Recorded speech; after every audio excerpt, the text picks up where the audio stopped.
more. How many people use AI? Okay, so what that tells me is the majority of you use AI. There's quite a small number of people who use wearables, but a very few people use gamification.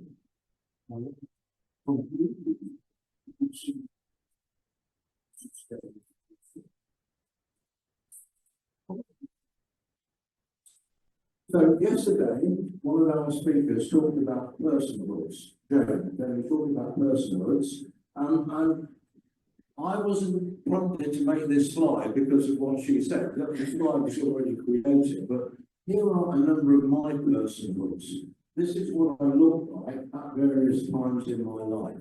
Okay, so going back to the 1980s, 1990s, 2000. More recently, I'm my AI-generated character.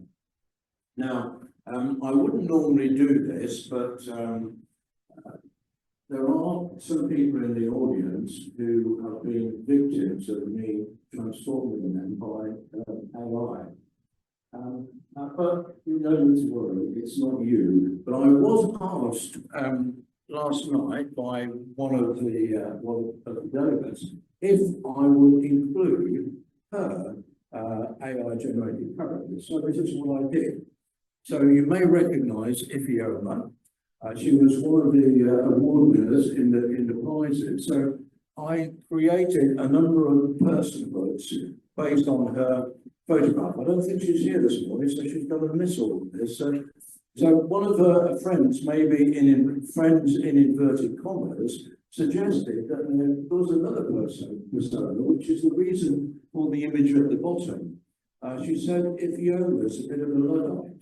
So I tried to see if I could create what she looked like, what she might look like in the Industrial Revolution as a Luddite, leading agricultural workers to start destroying machines. So this is Ifioma as a Luddite revolutionary. So she's leading in the work. That's a bit of a diversion from the real point of today's presentation. So I'm trying to think of ways of communicating to you what my objective for today is, because I wouldn't be standing here if I didn't have learners. So what I want to show you is a video that explains why I am here and how I got here. And it's about my use of gamification, wearables, and AI to manage my personal health. And I would like for you, I know it's early in the morning, would you all please stand up? There's a reason for this. Would you please stand, all of you? If you can stand, doesn't matter if you can't. Okay, if you stand, and if you join in with me, I might be persuaded to do some karaoke for you. Okay, you've got a hardly way, carry you. Tell me a little bit more with you. Down on the couch, David used to sit, bag of chips, has a soul with a hip. Doctor said, we better beware. Diabetes knocking, you gotta care. Now he's walking miles, counting waxing, 10,000 steps each and every day. Sweat on his brow, was a smile in his grin. David's life ain't the same as it's been. Strapped on and strapping, there's numbers told. And that story about his hell comes full. All burgers, late night fries, trading them in clearer skies. Now he's walking miles, counting his flame, 10,000 steps each and every day. Sweat on his brow, a spark in his grin. David's life ain't the same as it's been. He's trapped on that track, letting on your soul. Let that story found itself unfold once more. Double burgers, late night fried, straight in the clearer sky. And he's walking miles, counting his way. 10,000 steps each and every day. Sweat on his brow, but a spark in his grin. David life ain't the same as he spends 21 kilos at the high. Slip off waistline and he's home life. Never really seen him stroll. Till it's found himself and his soul. And his soul. And his soul. And his soul.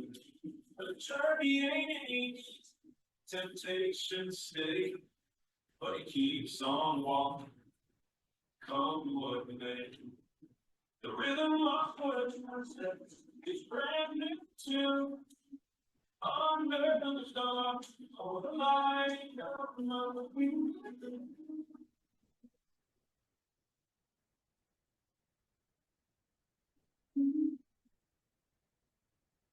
Thank you, thank you for all who joined the dancing as well. So I made this video, and this is the fun version. I've actually made a serious version with me doing a voiceover. Actually, I prefer the fun version because in this context of a conference, it gets people moving and involved. So the takeaway from today, I'm going to talk about 3 elements and how they come together. Gamification, wearables, and artificial intelligence. And together, they can make a powerful contribution to what I learned was, or came to learn, is lifestyle medicine. So, the point is that the future of sustainable public health really needs behavioural change. It needs behavioural change in lifestyles at scale. I talked yesterday about some of the challenges that we face with public health services acting. But this is quite an interesting graph that was generated by ChatGPT, which shows how the causes of death have changed since 1950, when in the 1950s, most people died of communicable diseases. There was all kinds of communicable diseases in my childhood. But gradually they've been eradicated. People have been living longer, and now the major cause of death are non-communicable diseases. People like things like cardiovascular disease, cancer, and most of these, in some way or other, are connected to our lifestyle. So when we're looking at the challenges to the sustainability of health services, we need to really look at where the costs are coming from. And they're categorised as cost tomorrow and cost today. Now, we're already seeing substantial costs today. I'll show you some examples of that. But the real problem are the costs that are building up for tomorrow. So, this is an example of a tomorrow cost. You know, the fat line, overweight price, I shouldn't use the word fat. We talk about use the word fat. An overweight guy, middle age, not something any kind of health problems, but he's got cardiovascular problems and possibly other problems that are going to be a cost for a middle age life. Child obesity. This is a recent problem. Kids are not going out playing in the way that they used to do. They're stuck at home playing video games. And also the influence of social media can have an impact on individuals, for example, who become anorexic. And all of these are problems that are being stored up for tomorrow. This is actually my mum. My mum suffered from dementia. And this is a picture of her in Cheshire General Hospital. And I tell a story about when I went to visit her, I was told that my mum hadn't got very long to live. She was put on the school with your dream.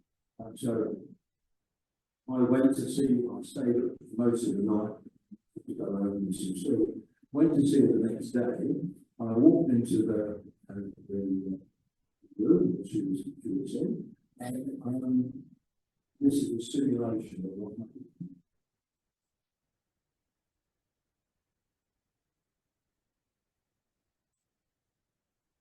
She saw me, smiled.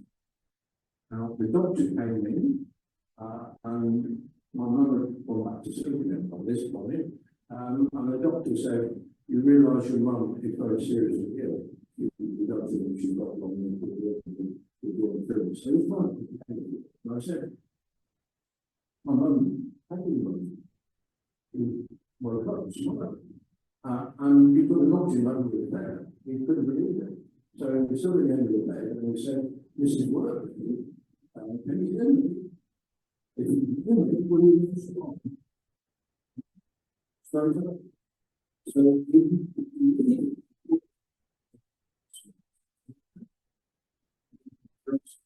and we mentioned one of them.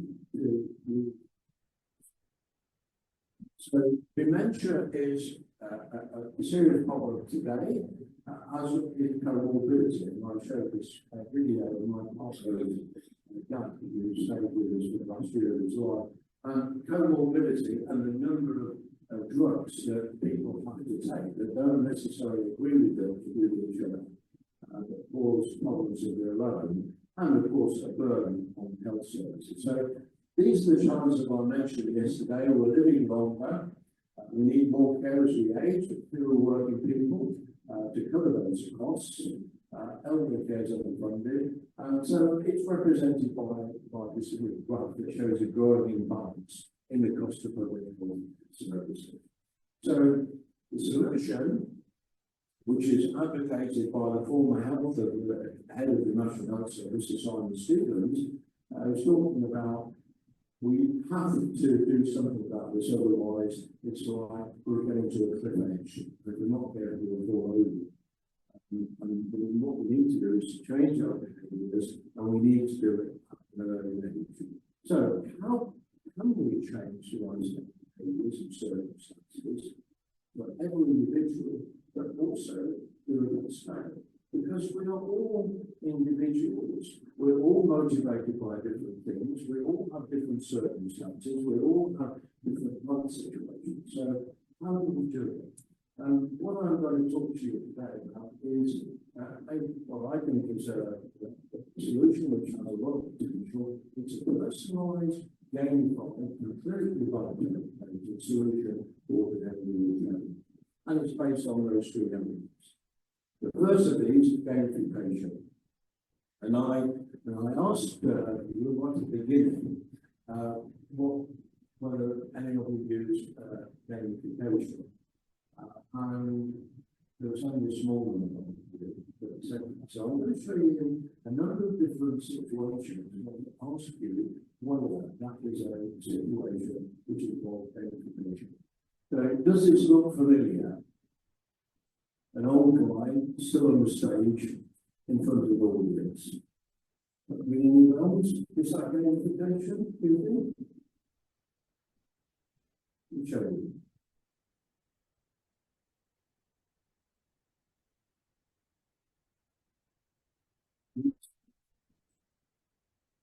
I'm starting to do and for me, as an explainer later, there's every situation in human life that we regard as a name. This is a fact. What is the mind objective of the government? And it's a different thing.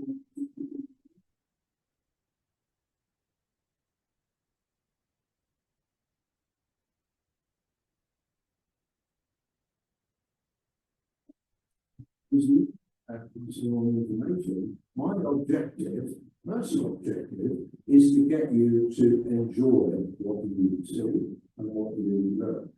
Your objective is also you're sitting there with different expressions on your face, and you really want to be educated. You really want to be entertained. So the game all the time for me is to get you to be educated, to get you to enjoy the process of being sitting. There's another situation. Is that gamification? Is gamification? How many of you recognise that situation? Maybe somebody does, the baby sits in the chair, doesn't want to eat the food. How are they going to do it? Well, it's gamification. Yes. Here's a train, here's a tunnel, here's a train. Train goes through the tunnel. And so by making it into a game,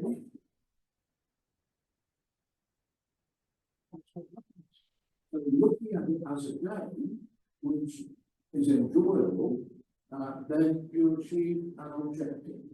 So I've done quite a bit of work on gamification theory. This is one of my theories that practical form, and that is to say that every human activity, when we look through a gamification lens, you can see it as a game activity. And in the game activity, there are different levels of players. Right at the bottom is a hermit. And a hermit is somebody who is isolated, not interested in anything, just sits in his cave, not interested, not bothering. Well, you're not going to change people's behaviour if they're not interested in not bothering. Below that level is a spectator. And I suggest that probably the majority of you, when it comes to health, are spectators. You're interested, you'll read about issues, you read about possible solutions. Fans are people above the next level, and fans actually go beyond spectating. They actually do, so they get involved. In the sports context, fans are people who actually sustain sport because they go to pay to watch matches, they support, they buy merchandise, and so they're too involved in sustaining it. So, looking at the health issue, the challenge is how, in this gamification lens, can we get people up that pyramid to turn them into players? And at the top of it is a games master. Now, you could say in this situation, when I talk to you as an audience, I'm the games master. So I have to think about strategies that are going to influence your behavior.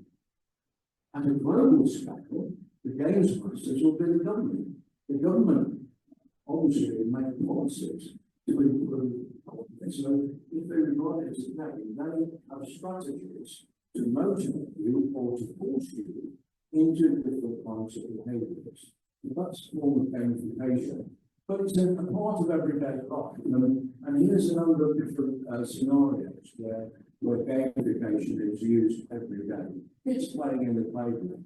Kids naturally are games players. That's how they socialise. They interact with other kids, they come up with games ideas and they play. And that's part of really animals gamify human beings. Because they know how to get their owners to take them for a walk by feeding them. There's a game involving love and romance. The first guy was overweight, he was rejected. The second guy was better looking, so he achieved an objective. And this is a form of gamification where the little boy has hit a cricket ball through the greenhouse window, and his stepfather is telling him on. And that is a form of gamification. So, gamification, the second area I want to outline to you, is the gamification cycle. So, all games begin with a challenge or an opportunity. That is the goal, that is the objective of the game. So, in the case of me and you as an audience, the challenge for me is to get you interested and enjoy what you're watching. But I can't be successful unless I can measure whether what I'm doing is working. And the way that I measure that is by looking at you, seeing some of you smile, seeing some of you look puzzled, seeing some of you look terrified. But that how I measure that gives me feedback, which then leads into a different kind of challenge. So I did a presentation in Turkey a couple of weeks ago, And it was noticeable to me, anyway, that when I look around the audience, as I always do, to find more people, when I see someone smiling and nodding, that really motivates me, because that's why I do it. That's what I want to see, because I know then that I'm getting the message across. If people are looking blank, then I know I've still got some work to do. So these challenges take the form of opportunities and threats. Now, this is a guy that I met for the first time at a burger bar. I go for a walk every morning through the countryside. There was a lay-by, and there's one of these mobile burger beside the coffee. And this guy turned up. Looking at him, would you see him as an opportunity or a threat? Well, he told me that he was a cage fighter. He used to be a cage fighter. But I got talking to him, and despite his appearance and lack of teeth and kind of look, he was very nice. He was very friendly, very open, very chatty. And so I said to him, well, would you mind me taking a photograph of you and seeing what I can do with it? So I made him into a cage fighter because he told me he was a cage fighter. But and said, would you like to be a rock star? So by playing this game with him, I gained his interest, and we are now friends. So gamification is all about relationships. It's about building relationships, and if you can get strong relationships, you've got a better chance of achieving your objective. Here's another example to show intrinsic and extrinsic motivation. This is a picture from yesterday, and today in the audience there in that picture. Now, do you think that is an example of intrinsic or extrinsic motivation? Intrinsic motivation is the motivation that's built into the situation. Extrinsic is when you are doing it for a reward. So, what do you think? Intrinsic or extrinsic? If you show the trophy, you could say that is extrinsic. You could say that's extrinsic. You do it because you just wanted the trophy. But what would be the purpose of that if I gave a trophy to every single person in the room? Would that be the same motivation? The motivation is so evident, like winning the poster competition. If you don't know, you miss it. You miss your star in the spot. Now, but when we talk about gamification now, it's not new. And this picture meant to represent something that happened hundreds of years ago in the Black Death. Out of the Black Death came a game and a song, a literacy game called Ring the Roses. That was something that because they believed that roses and natural flowers were going to be a cure for Black Death. So they developed a nursery rhyme for the game, which goes tissue, all that was related to Black Death. So it's not new, and it happens today. One of the triggers for me to take me down the path of doing something that I know was that situation. I was sat in a bar in Common Garden talking to a Australian friend, and she said, I think you're like I think you've got some Slavic blood in you. You've got a big body and a bit connected. You should have a DNA test to see whether you've got genetic origins in that region. So I set off for a DNA test, and I came back and said, no, I'm 99% European, but it said that I've got a greater than normal chance of getting diabetes too. And it was that information that triggered me and influenced my behaviour. So that's just a little bit about gamification, but it's also about wearable devices.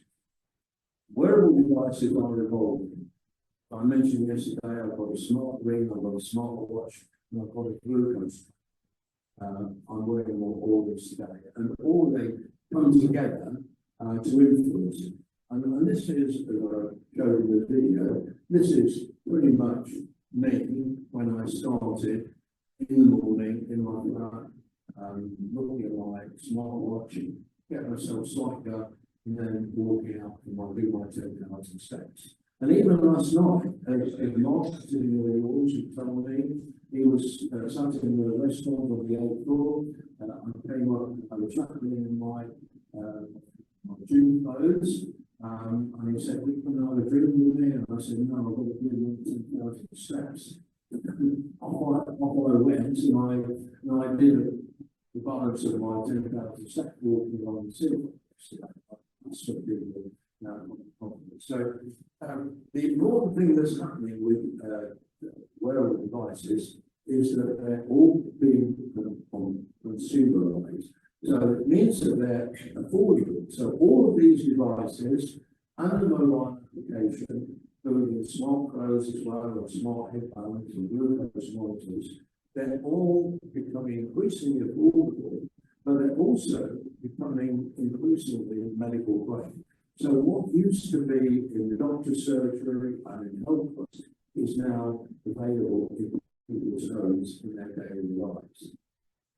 So what's happened with wearable devices is that they're much more accurate now. And many medical devices have FDA approval for the Federal Drugs Agency in the States, and in the UK there is an organisation called ORCA who validate the accuracy to make sure that these devices don't do anything. And that's called medical device qualification.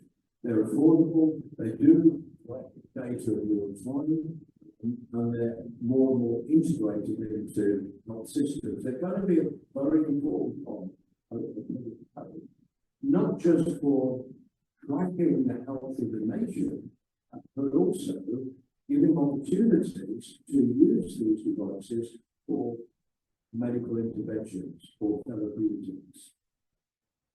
So these are some examples of how the technology has evolved. I mentioned during the DNA sample, epigenetics is a discipline which uses your genetic data to be able to personalize your diet and exercise. So these are screenshots from an application called Moodoo. So you can get Moodoo, you don't need to buy a device, but what you do is you send it to somebody, and they will analyze your DNA, and they will give you your susceptibility to different things, different types of food, different kinds of exercise, and they will give you a personalized program. This is the latest device that I use. It's called Lingo. It's a glucose monitor. So on my screen on my dashboard, the first thing I see is a real-time reading of my blood glucose level. And then it goes on to show the historic spikes when I had food.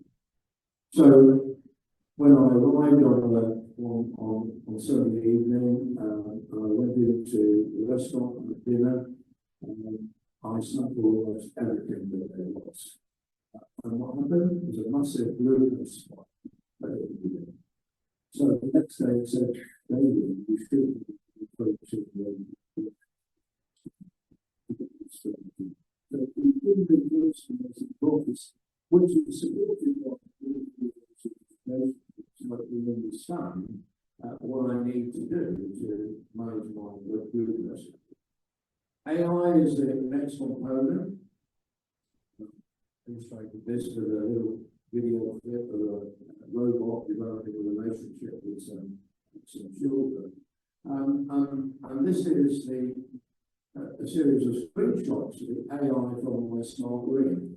So it begins by telling me what my sleep, what my steps, and what my health levels are, but then it gives me an option to use AI insights. And the AI insights gives me a overall health index week by week. So it gives me, shows me how good my sleep was, how good my physical activity was, and how stressed out I am. And so week by week, I can see how my health changes. But it doesn't stop there. As well as summarising it, it goes into depth about what happened during that week. You know, you might have had my sleep on Sunday, so it gets you thinking about giving you advice on how to change your habits. Digital twins have become increasingly important in medicine in the place of wearables to develop a digital representation of your health, which you can use through the dashboards to monitor your health, but also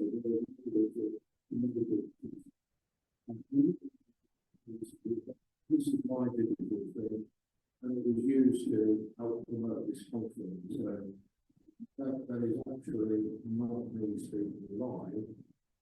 It's an avatar, but it also giving a promotion to On behalf of the International Conference on Medicine, I take great pleasure in welcoming you to the 4th edition of the International Public Health Conference in the magical city of Singapore. So I simply recorded my voice and got AI to read my voice with my avatar.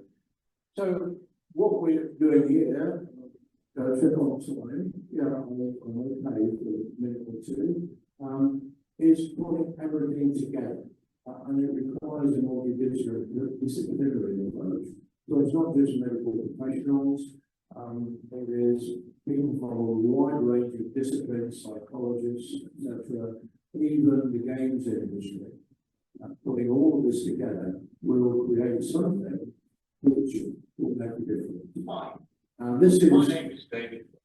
the other serious video. I was lucky enough to enjoy. I probably want to show all of it, not to show you the intro, to show the same video, but with a voiceover. And it is so important for the future of our healthcare services. COVID-19 showed how fragile and vulnerable our national health services are, and how important it is to focus on preventative healthcare. People like myself, who seem to have an absence of ill health, are the most in need of lifestyle medicine, but are the hardest to change their lifestyle behaviours. I have discovered how lifestyle medicine has transformed the lives of thousands of people with chronic health problems, as well as helping people like me lead healthy, active lives as we age. This video is the true story of my journey. It is deliberately written in the third person and does not endorse any specific products or services.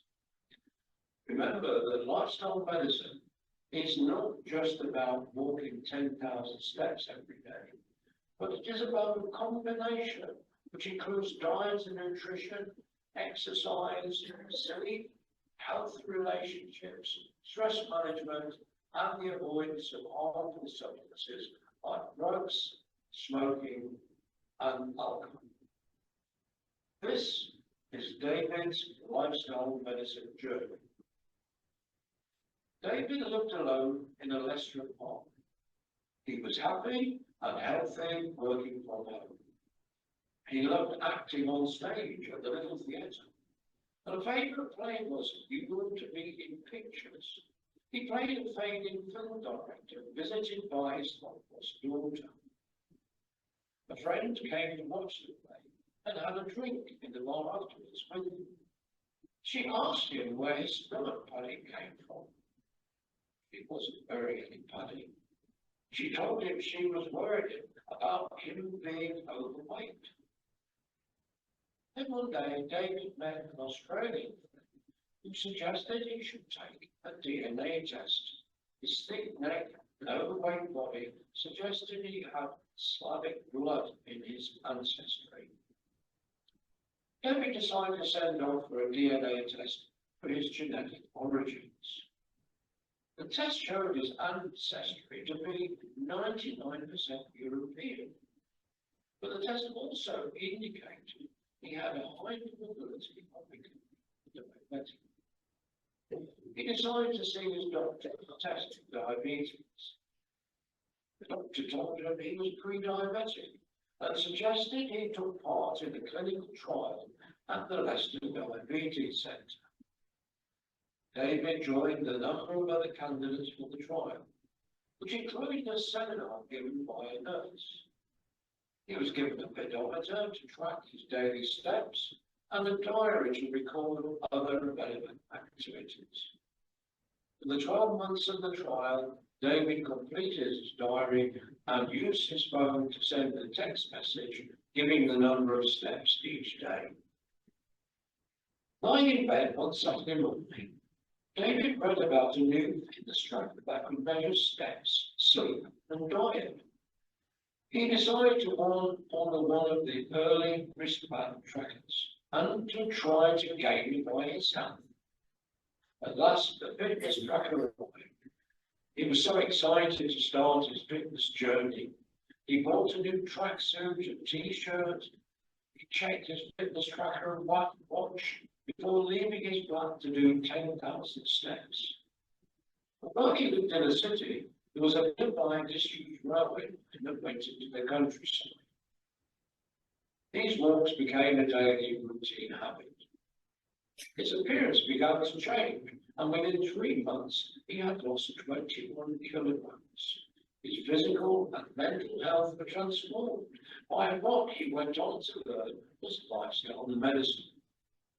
And the rest is history, as they say.